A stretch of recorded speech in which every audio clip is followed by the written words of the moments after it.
We often hear that diversity, equity, and inclusion matters to businesses, but their data tells a different story. So what is the missing piece? On Finding Diversity, we tell real stories of what has worked for others and provide experiences that will inspire you. I'm Justus Thompson, and this is where our journey begins.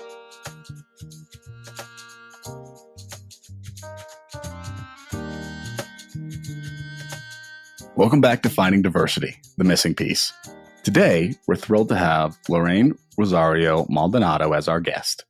Loren is a global HR expert with over 25 years of experience reshaping corporate cultures across the world. She specializes in leadership optimization and cultural intelligence, inspiring leaders to achieve unparalleled success and impact as the Chief People Scientist at Cultura, Inc., and is the author of Becoming Change, now available. Thank you, Loren, so much for being here. I'm so excited to have you.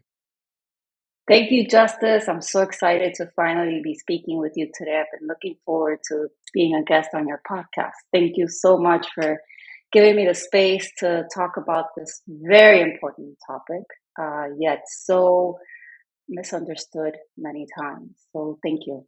Yeah, I love. We had a pre-call conversation before this, and I'll tell you right now, I wish we would have been recording because we had a great conversation. We'll make sure we bring it up here. But we'd love to get started with our Cape U exercise. I'll just remind our listeners, it's something about your younger self, one thing about your culture, or something you can share one story about any of these, or something quick about all three of them. I'll go first. One thing unique about me that we were actually talking about before the show is I don't talk about this much, but I did actually get second place in a pitch competition. So there was a pitch competition at Denver Startup Week. I entered in it. I got selected to be one of the companies who pitched. I ended up pitching. I actually won $10,000 from it. It was a really great experience. I think my favorite thing was meeting the other founders. And I think the best part is it didn't really feel like a competition, like it was us versus each other. It really felt like it was supportive. Like we were just trying to help each other, give as much advice, as much time as we could. And like, oh, have you thought about that for your product for this? And I think it's one of the unique things about startup cultures and just specifically founders being founders around other founders that I absolutely love. So I think it's one of my favorite, fondest memories is not only winning second place, but just being a part of it. It was something that was really amazing, and I love the people that I met. So that's something unique about me that not a lot of people know. But now I will pass it over to you. Thank you so much, Justus. I think, something about my younger self, I was always curious, always an explorer. People don't understand that about me, and I think that permeates everything I do. One thing I like about my culture is that we are so ingenious. There are so many things that people have created, invented, or done that just continues to amaze me. And something unique about me is similar to what I mentioned about my younger self, is that I'm highly curious, highly curious, and my brain operates on a level of creativity that many still try to understand, and I don't think it'll ever make any sense to anybody. That's fantastic. It's funny you say that about curiosity. I couldn't agree more with you. And I think it's also something interesting that we talked about a little bit earlier was um, it's something that I don't think everyone necessarily thinks about when they think about diversity, equity, and inclusion. They don't think about people naturally being curious and creative. Talk a little bit more about what does that mean to you to be curious and creative, specifically in the diversity, equity, and inclusion field?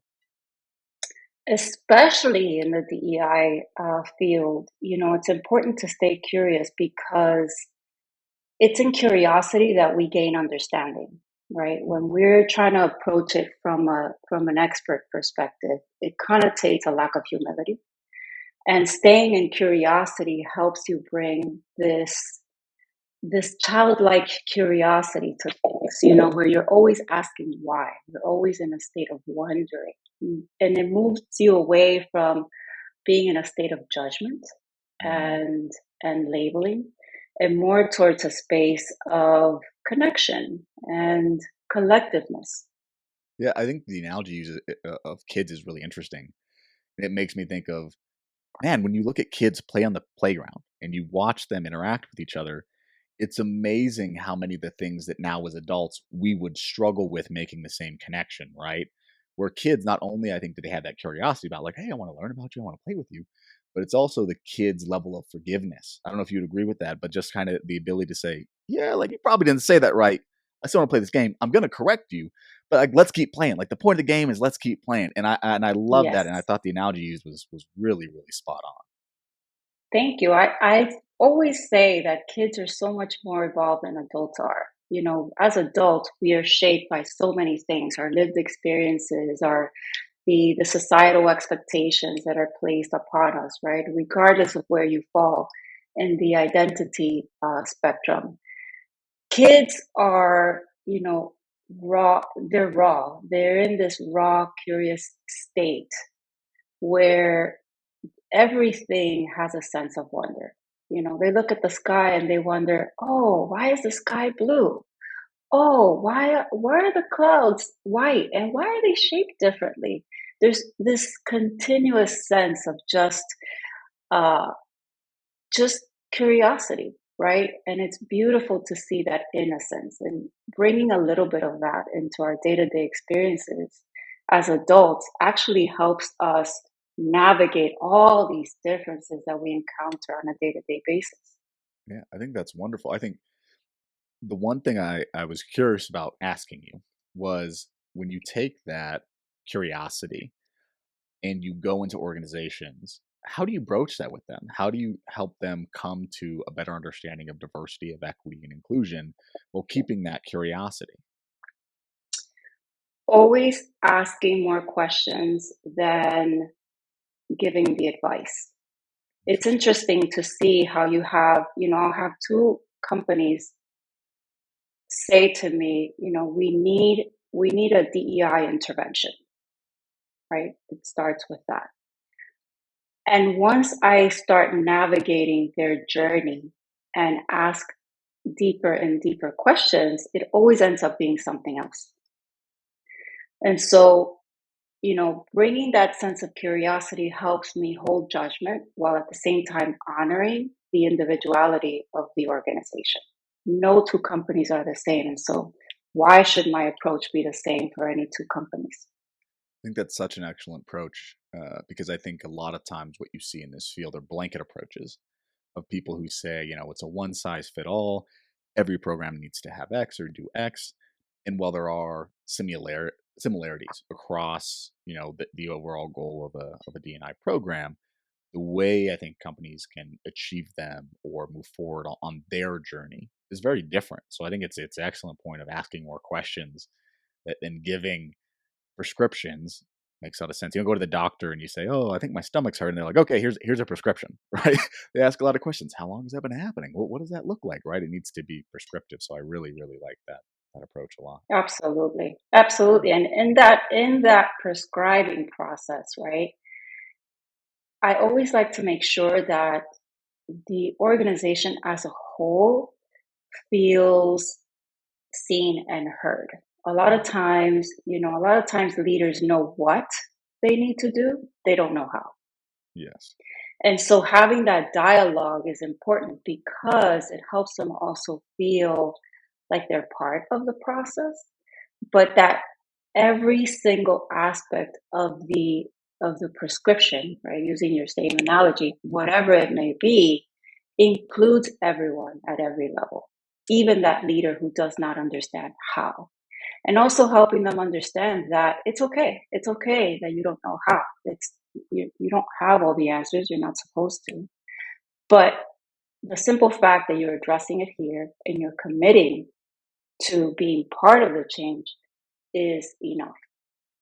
That I love that so much. It rings so true of something that I always always say to anybody I'm working with in diversity and inclusion journey is I need you to stay present, not perfect. It's not about showing up in this space right now and always saying the right thing. I just need you to be present, right? That says something. And committing to continuing to be present, even when your actions aren't perfect, is part of what I think so often to marginalized communities, we see that. Like, we see someone who stays present in these communities, not the person who comes in one time a year and does this great thing and then just leaves. Like, we do pay attention to that. We do see that. And so when you as a leader commit to something like that, know that it's okay that you say the wrong thing. What I really care about is, even though you said the wrong thing, are you gonna come back next time? Because that's hard and that takes commitment. That's hard. And I love how you use the word journey because it is a journey. It's not a one off. Yeah. This is not a let's qualify for great places to work exercise. Yeah. This is a journey, it's a continuum, and it actually evolves over time. A perfect example is we have an influx of the Gen Zers coming into the workplace, right? And they are being disruptive in so many ways for good reasons. That's Mhm. also a part of DEI. So, what's next? The alpha generation in a few years will start coming into the workplace. And so we have to prepare for that. So, this is a journey. It's a journey of exploration, intention, and action towards being inclusive of everyone, everywhere, and making sure that they all feel seen and heard. Well, that does bring up something that I saw, in doing some research to prepare for our conversation, that I wanna learn more about. Seems kind of in line with what we're talking about. It's called CQ, or cultural intelligence. Tell me more about that, and what exactly do we use it for? How is it applied?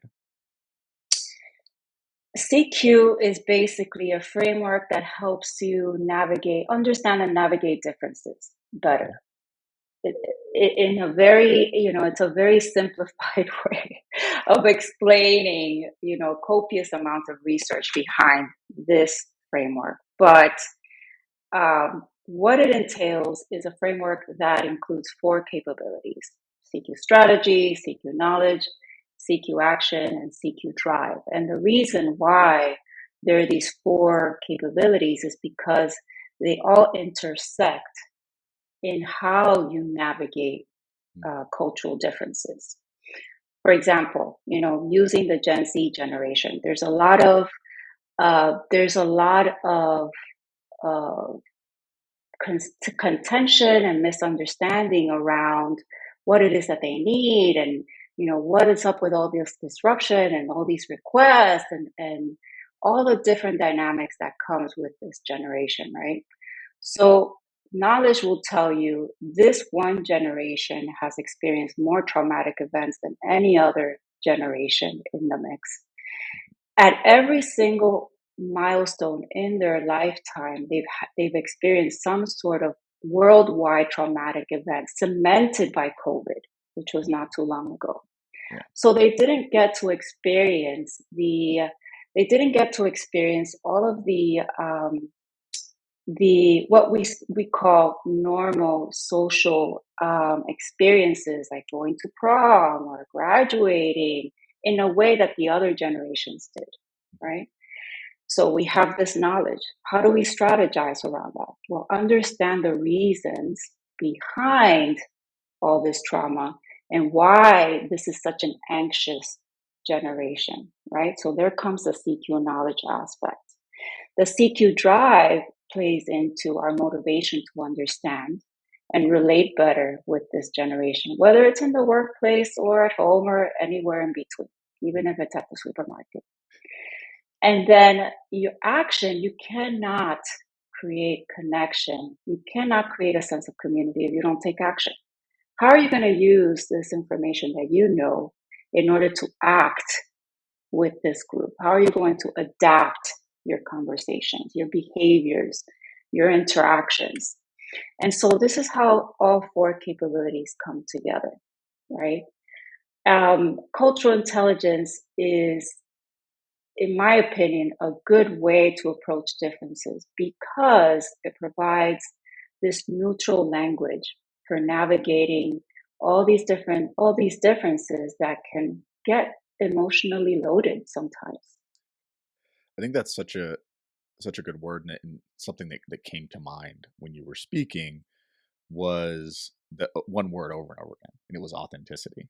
That oftentimes what is missing, or where I've seen these conversations go awry, is some of the concepts you talked about. To me, it manifests itself as authenticity. Are you authentically trying to connect with someone, or are you only focused on getting across your point of view and talking through what exactly you think their experience may or may not be, and not authentically trying? And I also think part of being authentic to me is if you make a mistake, owning it, because I authentically care to make a connection with you. And so if I don't authentically care about you and I make a mistake, but I don't, I'm too prideful to own up to the fact that that was hurtful to you, that's problematic. It doesn't matter if, like, for example, one of the, it happened to me recently in a prior podcast. I guess not recently at this point, but I was having a conversation with a gentleman with a disability. And we were having the conversation, and I believe I was using the term people with disabilities. And I had never asked him, and I realized in the middle of our podcast, like, I hadn't asked him the term he preferred, and it didn't dawn on me, I think, until he said disability. Like, he just likes the term disability, and I paused the podcast, and then I was like, "I have to apologize. I didn't ask which term you preferred. What term do you prefer?" And he's like, "Disability." And Justice, thank you for doing that. And honestly, Hmm. appreciate the thank you. So grateful. But I think until we get to the point where that's not like I don't need a thank you for that. It's just like a natural part of conversation with, yeah, you get corrected. And it doesn't hurt your pride. It doesn't hurt any part of you. You're just able to continue and acknowledge, like, actually, yeah, I shouldn't have done that. I'm so sorry about that. Let's go back and let's just, what can we do to move on? Because I think that's something that's so important, and I hear in that framework that you were just talking about that is really special. That's a great example, Justice, because it requires a high degree of humility, right? Humility and grace, not only for the person who's learning, but also the person who's educating, right? Because it takes two.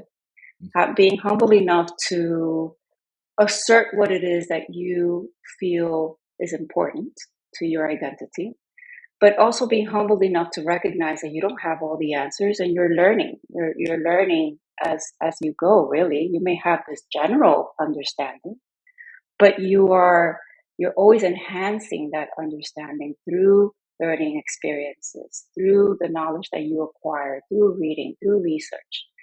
Um, and I think that at the end of the day, it comes down to that, right? In your example, you said it perfectly. You apologized, you acknowledged, and you took action and incorporated it into your conversation. That's the essence of DEI. Mhm. It's not about perfection, to your point. It's about, creating a space where you can authentically say, this is important to me, Yes. and it needs to be acknowledged. And the person on the receiving end acknowledges and accepts that because it's important to you. They don't have to agree, they don't have to adopt what's important to you. But if they understand, it'll help them navigate that exchange better. That's such a great point, and I think it brings up such a topical conversation that's going around in the U.S., which is transgenders. Right? There's a lot of legislative things that have been done to target that community, unfortunately. But one of the things that I think comes up a lot right now in the DI community is that conversation around pronouns. Right? Is Mm. what are people's right to choose what they, to my extent, want to be called. And I think it goes back to even a conversation we had earlier on this call with your last name. I think if you respect authentically who people are, you put in the effort to say the right thing. So I'd love to get your thoughts on this. I'm really excited to kind of hear what you have to share. I love that you bring this example because I think at the crux of all of this is how people fundamentally identify themselves, and that the identity in and of itself is multidimensional. Okay. We are not just what you see. I mean, you speak to me, you will never know that I have ADD, right? Yeah. But I do severely sometimes.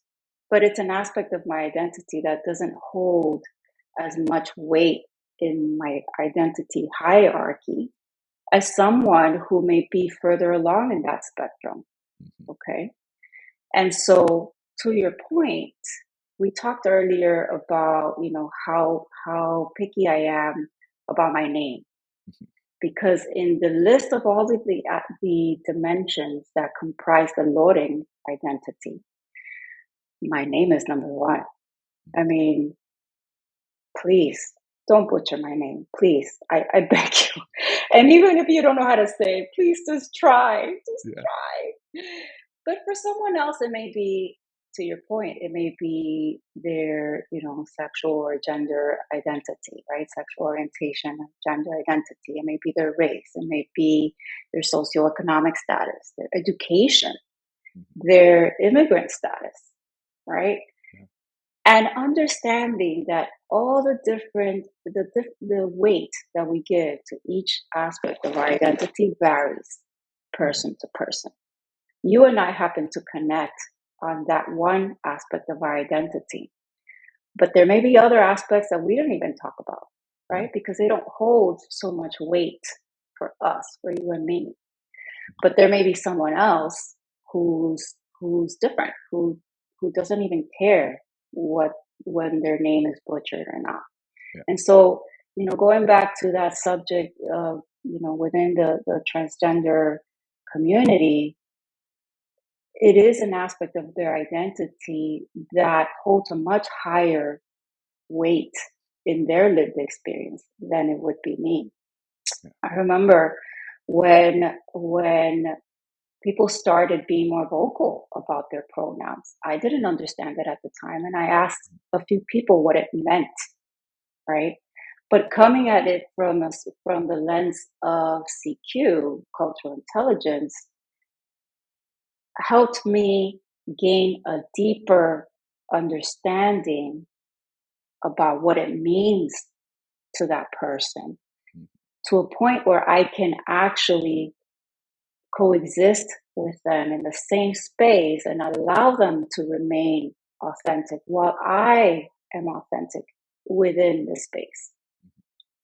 I think that's such a good point, and I think it always goes back for me to something my dad told me growing up, which was that you don't have to agree with someone to show them that you care. And I think it's something that I wish more people would practice, right? Like, you may not agree day one that you want to use a particular pronoun. I'm not asking you to agree.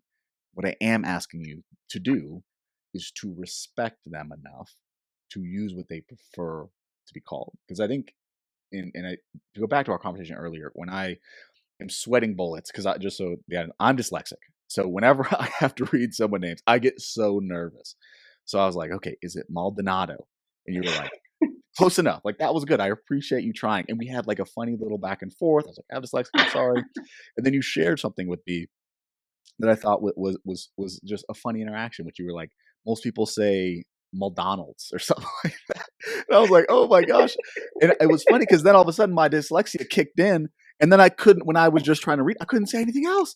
And I was like, oh my gosh, I am so sorry. I do not want to say that. But I think it's such a real conversation and that was a real interaction. I have to give you so much props and love for accepting, like, yeah, I get it, man. You have dyslexia. Like, it's okay. Don't freak out so much. Like, you'll get it. Like, I appreciate you putting the effort. And to me, I think it was nice to have a space. And I think that's the type of conversations that I wish we could just do, because I think that's just the natural respect that you should give human beings. Like, man, it's so hard when we talk about identity to find out who you are and where things come in, and the idea that, like, you have to be consistent through your whole life, and it's fluid, and sometimes some things are more important to you than others. And I think it's something that is really, really hard for Yeah. anybody.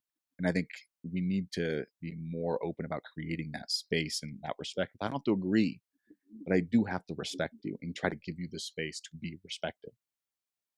Your father is such a wise man, and that is such a great advice, because it resonates with, with my philosophy, is that you don't have to adopt to adapt, right? Mhm. So respecting where that person is coming from is where the work lies. There are aspects of our identities. You mentioned transgenders before, that are very emotionally loaded. There is generational trauma there. We have to respect that. And for someone to feel um, so um, so much pain tied to that aspect of their identity is something that's individual to that person that we have to respect. We Yes. have to respect that. And the work lies in holding that respect while still preserving, our own thoughts, opinions, beliefs about the whole situation, right? So you don't have to agree to show that you care 100%. Yeah. I think it's such an important point, and I think something that the older I get, the more I practice, and the more I realize how important it is to get to the deeper conversations that you can never even get to if you don't show this respect. If your immediate reaction, right, is reactionary, where you react out of this, I don't agree with that, and I gotta let you know. I think one of the conversations that happens quite a bit for me in the black community, I'm mixed. I'm black and white. I'm also Japanese, like my dad's black and Japanese, and then my mom's white. Like I'm mixed.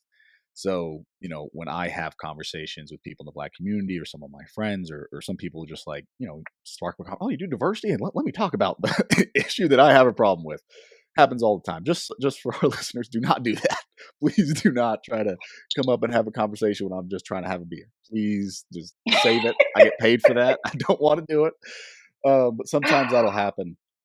And one of the things that happens quite often, and I had to check myself, is when people would say, you know, if you're black and you date white people, you just ain't black. You ain't down for the culture. You ain't this, you ain't that.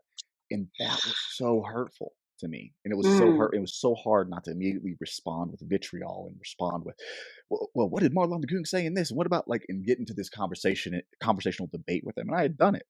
And the older I get, the more I realize what they're really looking for is just a space to be like, I'm hurting and they are hurting. And it's not my job to fix that.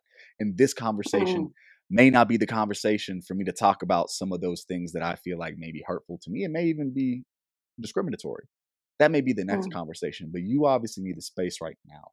Speak your truth and I'll let you speak it. Doesn't mean I agree with it, mm. but sometimes you got to Right. create that space. So I love the conversation right now because I think it's something that is so incredibly important, and I'll often miss, and it's so nuanced. Is that ability to Mm. have that conversation, that discussion, that ability to listen and to not agree and to really be biting your tongue, being like, "Oh boy, I really want to let you Woof. know." But I think I need to go like check myself right now. Yeah. Yeah. Yeah. no, exactly, exactly. So thank you so much. I think that's such an important topic. It does make me wonder what's in your book because we agree on a lot. I'm so excited. Tell me about this book. It's called Becoming the Change. Tell me about what's going to be in it. What is it going to talk about? I'm super excited. I'm going to buy it as soon as it comes out.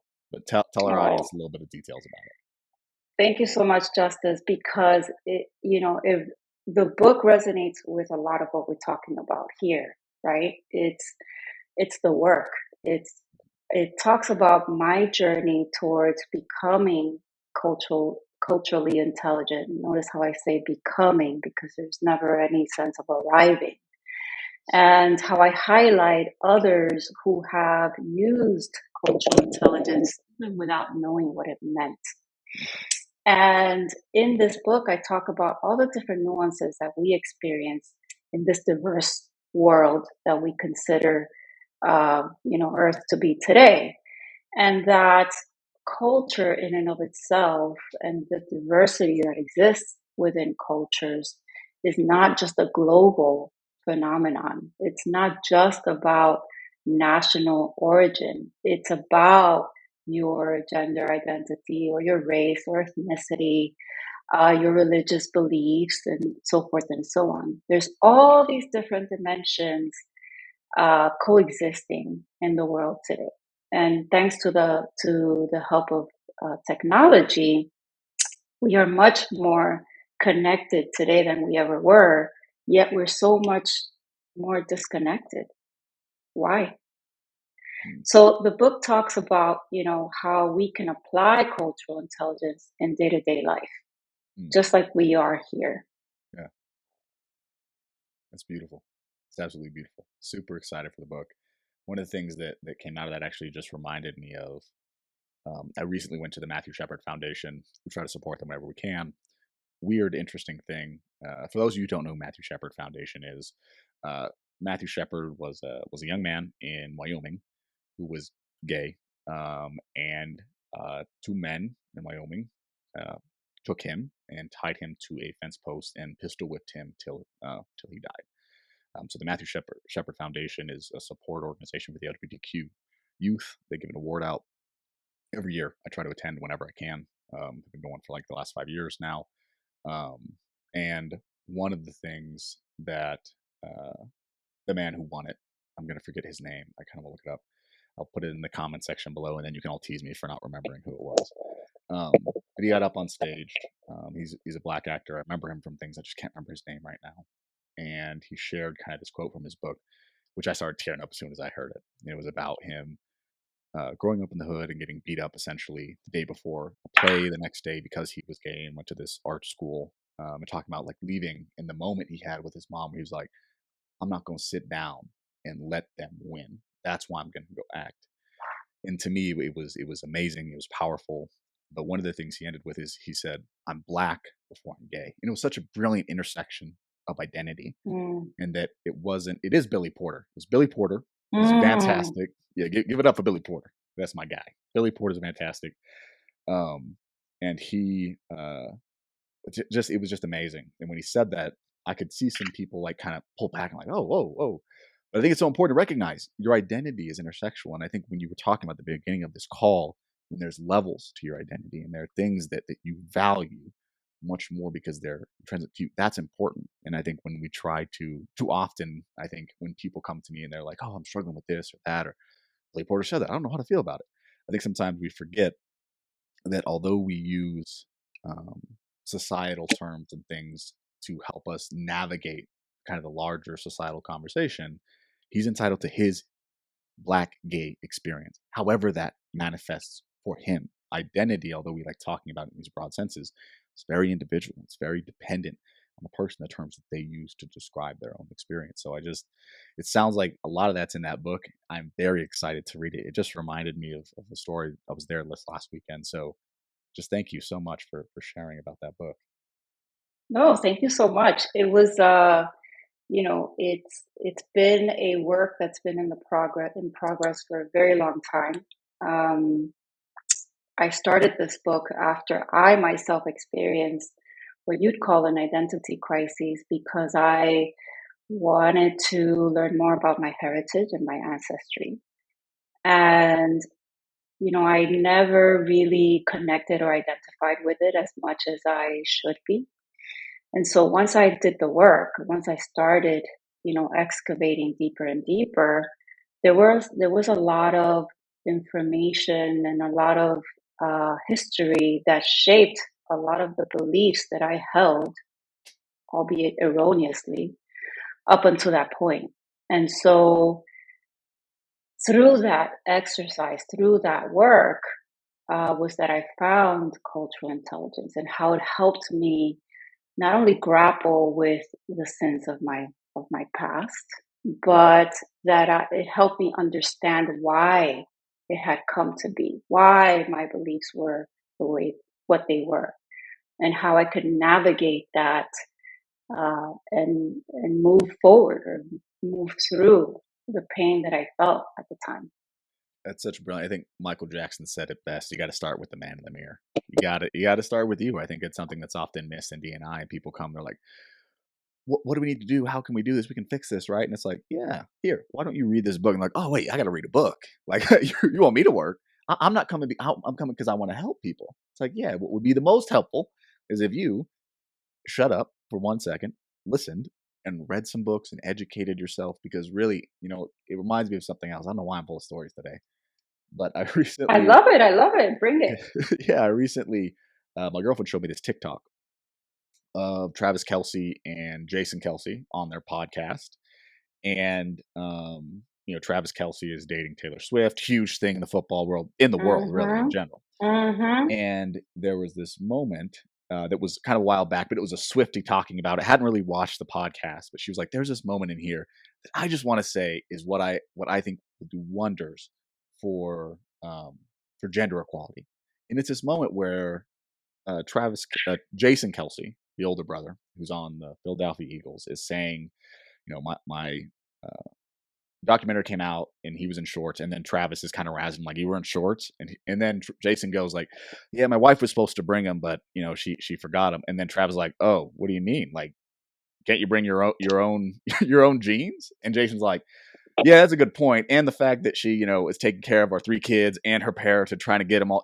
But it was just like a natural, and it was amazing what comedy can do. And that's kind of what this commentator who had no context on that this was two brothers and that this was whatever. Like, it was just, she was like, one of the things that the commentator said that really has stuck with me was that it is so nice to see a host holding someone else accountable in a funny way, like not like holding their feet to the fire, but using humor to hold them accountability, and then see Jason respond with that. Yeah, you're actually right. Like, that doesn't make any sense to hold her accountable for something I could have done myself, and I could have been better at planning. So I think things like that also give me hope that I hope I never stop seeing that and recognizing internally that, man, we are making progress.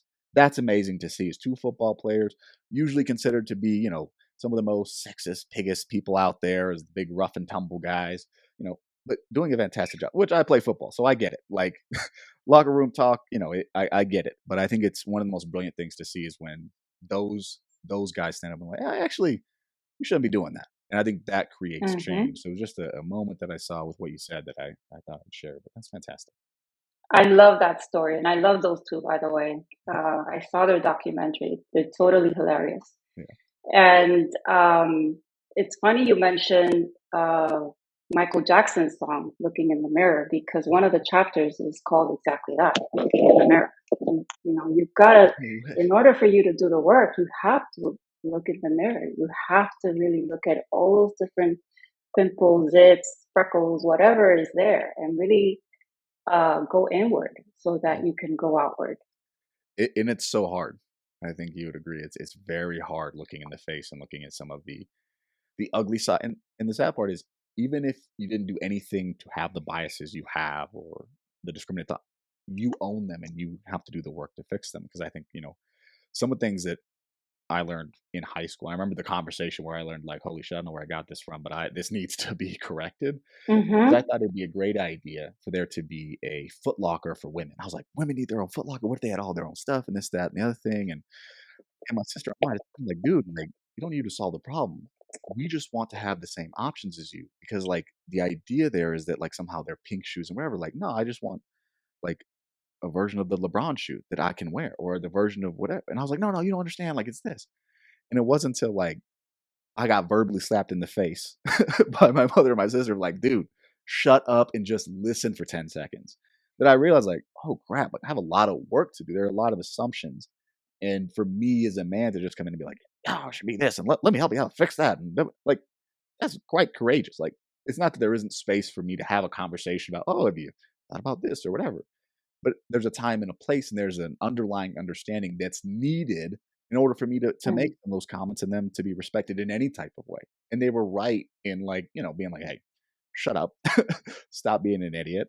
But it's really hard to look in the face and be like, yeah, like that was sexist. Like, that, like, my comments were sexist, and that's painful. It's like, but I feel like I'm not sexist, but doesn't mean your actions, your behaviors aren't, right? And you have to own those. You have to, try to get rid of those. It's not a reflection of you as being a bad or good person. So I think I'm excited for this chapter in your book.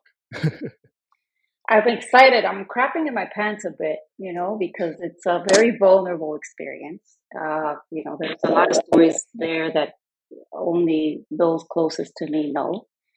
Um, because it can be that painful, right? Doing the work can be shameful, painful, and everything in between. But if you don't do that, how are you going to make an impact with others, even if you're just an individual contributor or Yeah. manager, or leader, executive, you name it, right? I have so much respect for you for writing a book and going through that process. My dad wrote a book, and we both have dyslexia. And I remember, hopefully I don't cry here. I remember when it got published, and we were sitting in the room.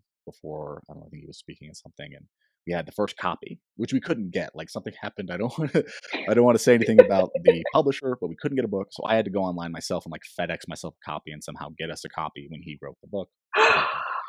But uh, I sat down and I read my dad. And we both started crying. We couldn't even get through it. Like as soon as I started reading his forward, like we both started crying hysterically, just because it meant so much as two people who really struggled to read, and just kind of it was this whole thing, which just means something. So anybody who has the courage to write a book, it is so incredibly hard. It's so much of yourself, and I have so much respect for you. Cannot wait to read and support you.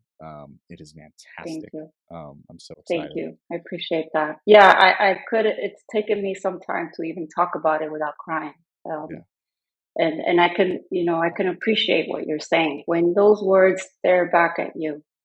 It is emotional. It is emotional, and it's you can tell the story a million times, but when you get that raw, that deep, so publicly, yeah, a lot of emotions are gonna be stirred. yeah, 100%. Well, I think it's time for our last question. And that question is, when we look at diversity, society in general, what is the missing piece? We know there's not one missing piece. We know there are several. We know it takes a conglomerate of a bunch of different factors. But if you had to leave our listeners with one thing, what would it be? Asking the fundamental question, which is, what is it that I'm missing? What am I not understanding? That's what's missing. Rooted in understanding. I love that, because I think so often we assume we have all the answers of why someone's motivated to do that. Oh, they just do it because they hate me, because they just don't. Well, what are you missing on their side? I love that. That's such a thought-provoking question, and behavior-altering question, which I absolutely love. Well, Lorraine, what do you have coming up? Where can people find you? We know the book's coming out. Where can people find you? Get in touch with you if they want to learn more. Absolutely. You can reach out to me via my website, www.lorenrosario, LorenRosario.com, or you can follow me on LinkedIn, my full name, Loren Rosario-Maldonado, LorenRosario, Maldonado, M as in Mary, A, L for Larry, D as in David, O, N as in Nancy, A, D as in David, O. Fantastic. Well, Lauren, thank you so much for being here. We really, really appreciate you taking the time out of your day. And as always, thank you to the listeners for being here. And we'll see you guys next time on Finding Diversity, the Missing Piece.